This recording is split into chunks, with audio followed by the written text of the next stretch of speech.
Welcome to Pratap classes. दोस्तों, Pratap classes के YouTube channel पर आपका स्वागत है। आज है 18 अप्रैल 2025 और 18 अप्रैल 2025 के जितने भी इंडिया और वर्ल्ड के जो करंट अफेयर्स की क्वेश्चन बनते हैं, आज उनका अपने डिस्कशन करेंगे। पूरा वीडियो ध्यान से देखना और लास्ट में आपसे क्वेश्चन पूछूंगा जिनके जवाब आपको कॉमेंट बॉक्स में देना होगा।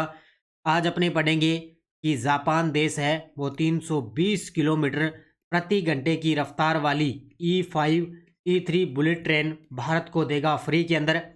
अनुराधा गर्ग भारत की पहली मिसेज ग्लोबल इंटरनेशनल बनी। और चौथे साल भारत का सबसे बड़ा व्यापारिक साझेदार देश कौन सा बना है, इनकी आज हम चर्चा करेंगे पूरे लेटेस्ट न्यूज़ के साथ में।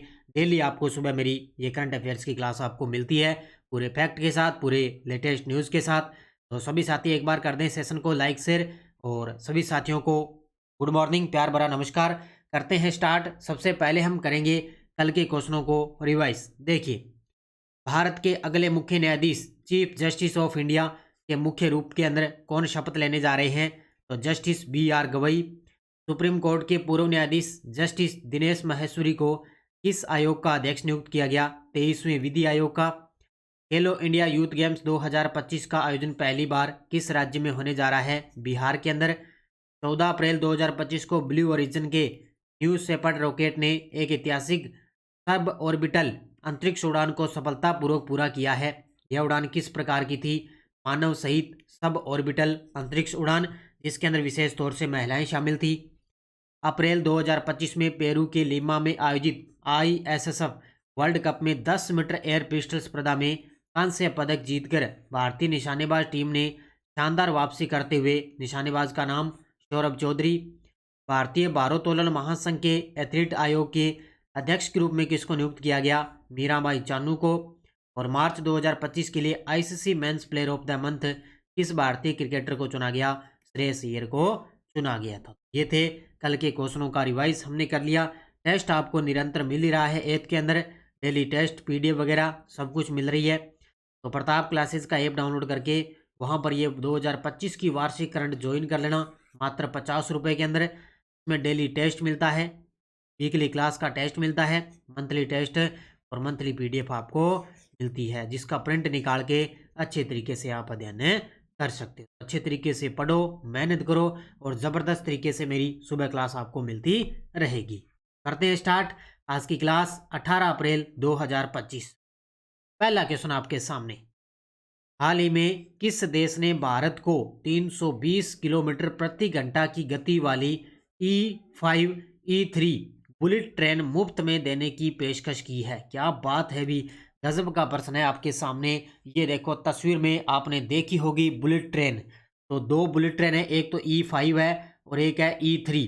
तो ये 320 किलोमीटर प्रति घंटा की गति वाली ट्रेन है, बुलेट ट्रेन। और ये जापान ने भारत को फ्री के अंदर देने की घोषणा की है। उत्तर क्या हो जाएगा इसका? ऑप्शन नंबर है C।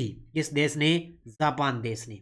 देखो, Mumbai Ahmedabad high speed rail corridor के लिए जापान है वो भारत को दो शिनकानसेन ट्रेन E5 और E3 मुफ्त में देगा।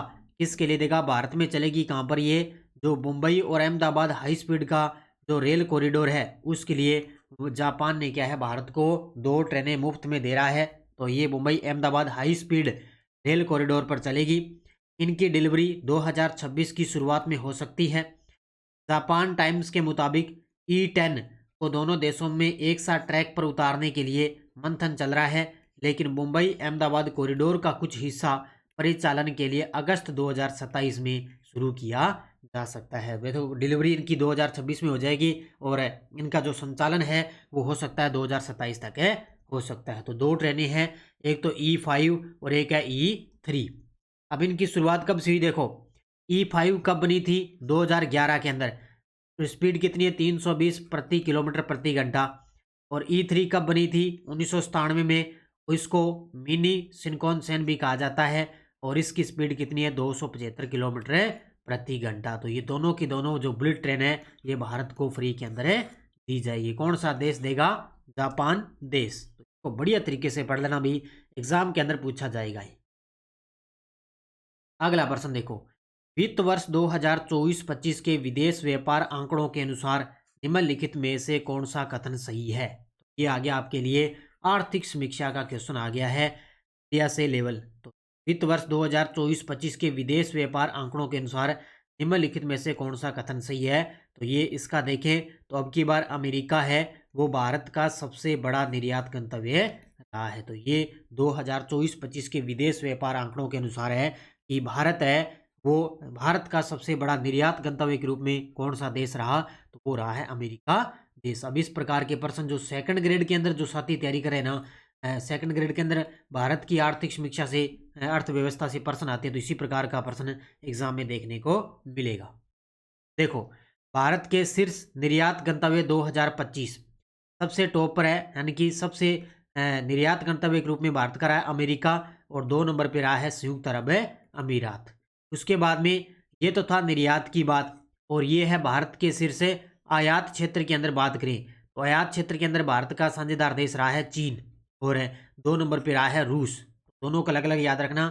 निर्यात के अंदर अमेरिका और 2 नंबर पे संयुक्त अरब अमीरात, और आयात क्षेत्र के अंदर बात करें तो चीन है, और उसके बाद में रूस का स्थान है आता है। तो ये आर्थिक समीक्षा का बड़ा गजब का प्रश्न बनता है, क्योंकि भारत के लिए आयात और निर्यात के लिए साझेदार के कौन से देश हैं? निर्यात के अंदर अमेरिका और आयात के अंदर चीन देश है। तो ये अच्छे तरीके से इसको याद कर लेना।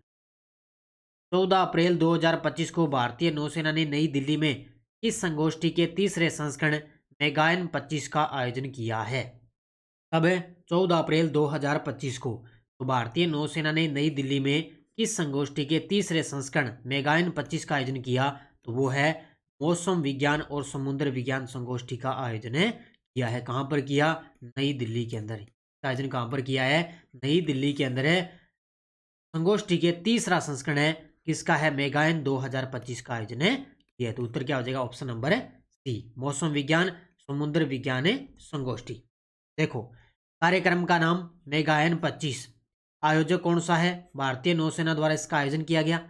संस्करण तीसरा, स्थान याद रखना नौसेना भवन नई दिल्ली के अंदर। अवसर विश्व मौसम विज्ञान संगठन दिवस 2025 के अवसर पर इसका आयोजन, और इसकी थीम क्या रही? इस वर्ष के WMO के दिवस के मुख्य विषय रहा है प्रारंभिक चेतावनी गैप को एक साथ पाटना। इसी के अनुरूप ये आयोजित है, यानी कि प्रारंभिक जो चेतावनी है उस गैप को एक साथ पाटना, इसी के अनुरूप ये जो है इसका आयोजन किया गया। कौन सा? मेगायन 2025 का। कहाँ पर है? नई दिल्ली के अंदर।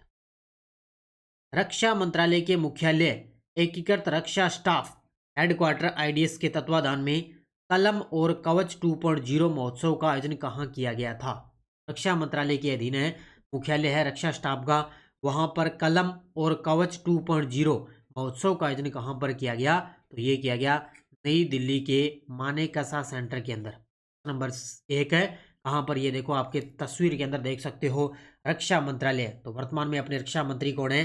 राजनाथ सिंह हैं। उनके तत्वाधान में कलम और कवच 2.0 जो महोत्सव है इसका आयोजन नई दिल्ली के मानेकशा सेंटर में किया गया।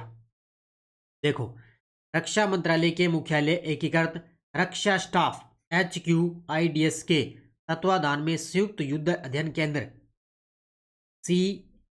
CENJOWS ने पेंटागन प्रेस के सहयोग से नई दिल्ली के मानेकशा सेंटर में रक्षा साहित्य महोत्सव कलम और कवच 2.0 का दूसरी बार सफलतापूर्वक आयोजन किया है। तो याद रखना इसको अच्छे तरीके से। और इस कार्यक्रम की थीम क्या रही? रक्षा सुधारों के माध्यम से भारत के उत्थान को सुरक्षित करना। ये इस कार्यक्रम की थीम रही थी। कहां पर इसका आयोजन किया गया? मानेकशा सेंटर नई दिल्ली। वर्ष 2023-24 में मैकग्रेगर मेमोरियल मेडल से किस कारण 5 भारतीय सैन्य अधिकारियों को सम्मानित किया गया है? तो वर्ष 2023 के 2 सैन्य अधिकारी हैं और 2024 के 3 सैन्य अधिकारी हैं, तो जिनको मैकग्रेगर मेमोरियल मेडल से सम्मानित किया गया है। किनको? 5 भारतीय सैन्य अधिकारियों को सम्मानित किया गया। किसके लिए? उनको सैन्य गुप्तचर, अन्वेषण और साहसिक अभियानों में असाधारण योगदान के लिए उन 5 सैन्य अधिकारियों को सम्मानित किया गया। उत्तर क्या हो जाएगा इसका? Option number B. अब देखो 5 वो कौन कौन सी हैं? देखो वर्ष 2023 और 24 के लिए 5 विशिष्ट सैन्य अधिकारियों को सैन्य गुप्तचर, अन्वेषण और साहसिक अभियानों में उनके असाधारण योगदान के लिए प्रतिष्ठित मैकग्रेगर मेमोरियल मेडल से सम्मानित किया गया। यह सम्मान नई दिल्ली में United Service Institution of India द्वारा आयोजित एक कार्यक्रम में भारत के chief of defence staff CDS general Anil Chauhan द्वारा ये कार्यक्रम इनका द्वारा किया गया। यानी कि ये सम्मान जो वर्तमान में अपने देश के जो सीडीएस हैं अनिल चौहान, उनके द्वारा ये सम्मान दिया गया नई दिल्ली के अंदर। अब देखो 5 वो कौन कौन से हैं। मैकग्रेगर मेडल विजेता 2023 के हैं। देखो एक तो विंग कमांडर डी पांडा भारतीय वायुसेना के, और इलेक्ट्रिकल आर्टिफिशियर राहुल कुमार पांडे ये भारतीय नौसेना के हैं। तो ये है दोनों के दोनों 2023 के। इसके अलावा 2024 के हैं 3 शख्स।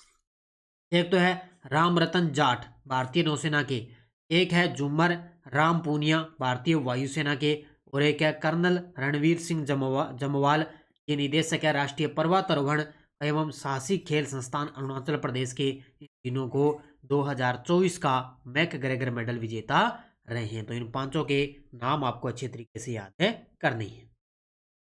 गुजरात पुलिस द्वारा हाल ही में शुरू किया गया जीपी दृष्टि कार्यक्रम किस उद्देश्य से संबंधित है। गुजरात पुलिस द्वारा हाल ही में शुरू किया गया जीपी दृष्टि जो कार्यक्रम है वो किस उद्देश्य से संबंधित है। तो ये क्या काम करेगा, ड्रोन आधारित निगरानी और कानून व्यवस्था बनाए, क्योंकि अलग अलग राज्यों की जो पुलिस होती है अपनी राज्य की अलग अलग सुरक्षा व्यवस्था करती रहती है, तो उसके लिए ड्रोन आधारित निगरानी और कानून व्यवस्था बनाए रखना। और गुजरात पुलिस द्वारा शुरू किया गया जीपी दृष्टि यानी कि drone response and aerial surveillance tactical intervention कार्यक्रम राज्य में कानून व्यवस्था को आधुनिक बनाने की दिशा में एक महत्वपूर्ण कदम है। इसी पहल के तहत क्वाड कॉप्टर ड्रोन का उपयोग अपराध की निगरानी, त्वरित प्रतिक्रिया और अपराध स्थलों के दस्तावेजीकरण को बेहतर बनाने के लिए किया जा रहा है। तो इतना याद रखना कि गुजरात पुलिस द्वारा कौन सा कार्यक्रम शुरू किया गया, जीपी दृष्टि कार्यक्रम में शुरू किया गया। हाल ही में किस मंत्रालय ने नई दिल्ली स्थित आयुष भवन में राष्ट्रीय कर्मयोगी जन सेवा कार्यक्रम का एक विशेष सत्र आयोजित किया है। हाल ही में किस मंत्रालय के द्वारा नई दिल्ली में आयुष भवन में राष्ट्रीय कर्मयोगी जन सेवा कार्यक्रम का एक विशेष सत्र आयोजित किया। यह आपको सभी को पता है, नाम से ही पता चल रहा है आयुष मंत्रालय, इससे नाम से ही पता चल रहा है आयुष मंत्रालय। तो आयोजक मंत्रालय आयुष मंत्रालय, कार्यक्रम का नाम राष्ट्रीय कर्मयोगी जन सेवा कार्यक्रम। तिथि याद रखना 16 अप्रैल 2025। कहाँ पर है, नई दिल्ली के अंदर। और इस मिशन के अंतर्गत मिशन कर्मयोगी के अनुरूप है ये कार्यक्रम आयोजित किया गया था। मुख्य मुख्य फैक्ट है इतने आपको याद करने हैं।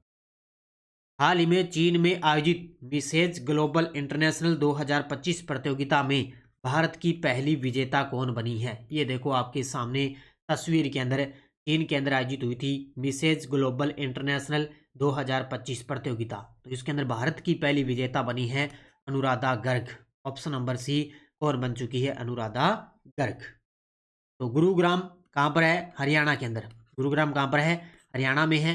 तो वहाँ की अनुराधा गर्ग ने चीन में आयोजित मिसेज ग्लोबल इंटरनेशनल 2025 अवार्ड जीता।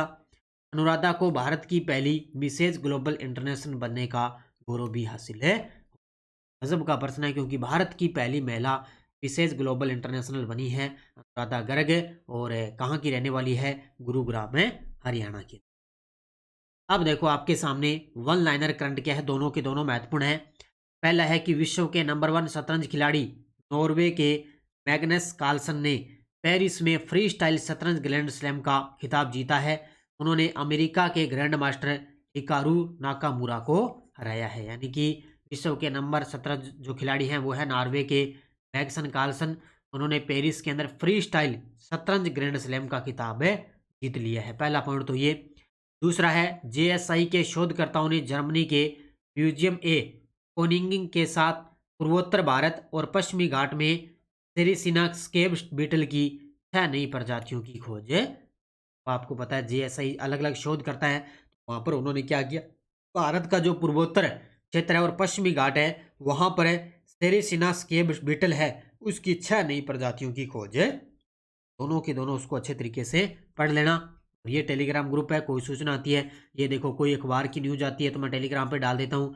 और जो आपको देखो पॉलिटिकल वन लाइनर करवाता हूँ ना डेली, ये देखो आपको टेलीग्राम पर भी मैं डाल देता हूँ, तो अभी आपको अच्छे तरीके से रिवाइज कर सकते हो। बाकी कोई न्यूज आती है ये देखो आपको टेलीग्राम पे सूचना मिल जाती है। पिछले वीडियो क्वेश्चन क्या था, 2025 में आमिर खान को चीन के मैकाऊ अंतर्राष्ट्रीय कॉमेडी फेस्टिवल में किस पुरस्कार से सम्मानित किया गया? तो वो किया गया मास्टर ह्यूमर अवार्ड से सम्मानित किया गया था। बहुत सारे विद्यार्थियों ने बड़े गजब के जवाब दिए, उन सभी को बहुत बहुत शुभकामनाएं। अब देखो क्वेश्चन फॉर यू, अनुसूचित जातियों एससी के उप श्रेणीकरण को लागू करने वाला भारत का पहला राज्य कौन सा बना है? तमिलनाडु, उत्तर प्रदेश, तेलंगाना, मध्य प्रदेश? इसका जवाब देना है कमेंट बॉक्स में। और अब देखो अपनी यश डोज क्या थी। भारतीय संविधान का कौन सा अनुच्छेद राष्ट्रपति से संबंधित प्रधानमंत्री के कुछ कर्तव्यों को निर्देशित करता है? याद रखना अनुच्छेद 78। कौन सा है? अनुच्छेद 78। एक राज्य में राष्ट्रपति शासन की अधिकतम अवधि कितनी हो सकती है? 3 साल। एक राज्य में राष्ट्रपति शासन की अधिकतम अवधि 3 साल। राज्यसभा के सदस्यों का निर्वाचन कितनी अवधि के लिए होता है? तो वो होता है 6 वर्ष के लिए। 1 वर्ष के लिए राज्यसभा सदस्यों का निर्वाचन कितनी अवधि के लिए? 6 वर्ष। बहुत सारे विद्यार्थियों ने बड़े गजब के जवाब दिए। ये लगातार पॉलिटिकल में करवा रहा हूँ, अच्छे तरीके से पढ़ते जाना। अब देखो नेक्स्ट डोज, भारत की संविधान सभा की किस बैठक में स्थायी सभापति का निर्वाचन किया गया था? कौन सी बैठक थी जिसमें स्थायी सभापति का निर्वाचन किया गया? किसने कहा कि संविधान की प्रस्तावना हमारे दीर्घकालीन सपनों का विचार है? ये कथन किसका है? और शिक्षा जो प्रारंभ में राज्य सूची का विषय था उसे समवर्ती सूची में स्थानांतरित कब किया गया? कौन सा संविधान संशोधन था? इनका जवाब आपको कमेंट बॉक्स में देना है। तो लगातार मैं आपको 3-3 क्वेश्चन करवा रहा हूँ क्योंकि बूंद बूंद से घड़ा भरता है और लगातार मैं आपको पॉलिटिकल अच्छे तरीके से कवर करवा रहा हूँ। तो सभी साथी कर दें वीडियो को जाते जाते लाइक शेयर। और राजस्थान पुलिस कांस्टेबल के लिए लगातार आपको ये करंट अफेयर्स की टेस्ट सीरीज दी जा रही है और ये 15 प्रैक्टिस सेट के लिए आपको 15 मॉडल टेस्ट मिलेंगे आपको गजब तरीके का। और 20 अप्रैल को इसका पहला टेस्ट आपके लिए अपलोड हो जाएगा। तो अच्छे तरीके से पढ़ो, मेहनत करो। और चतुर्थ श्रेणी कर्मचारी, ड्राइवर, वाहन चालक के लिए अलग से भारत राजस्थान की ऑनलाइन टेस्ट सीरीज है, ये आप ले सकते हो मात्र 50 रुपये के अंदर। इसके अलावा ये करंट अफेयर्स की मिशन 1.0 फर्स्ट ग्रेड की बाजार के अंदर बुक उपलब्ध है और जल्द ही 10 मई तक आपके लिए 2.0 भी बुक बाजार के अंदर आ जाएगी। तो अच्छे तरीके से पढ़ो, मेहनत करो और सभी साथी वीडियो को जाते जाते कर देना लाइक शेयर, क्योंकि निरंतर मेरी क्लास आपको मिलती रहेगी। एक भी दिन मैं आपको क्लास करंट अफेयर्स की मेरी छूटने नहीं दूँ। बस जब भी मुझे टाइम मिलेगा क्लास आपको जरूर मिलती रहेगी। बस आप इतना काम कर जाओ कि वीडियो को आप लाइक किया करो, शेयर किया करो, क्योंकि लगातार मैं आपको देखो 15-16 मिनट के अंदर डेली आपको करंट में कवर करवाता हूँ। तो धन्यवाद। जय हिंद, जय भारत, जय राजस्थान।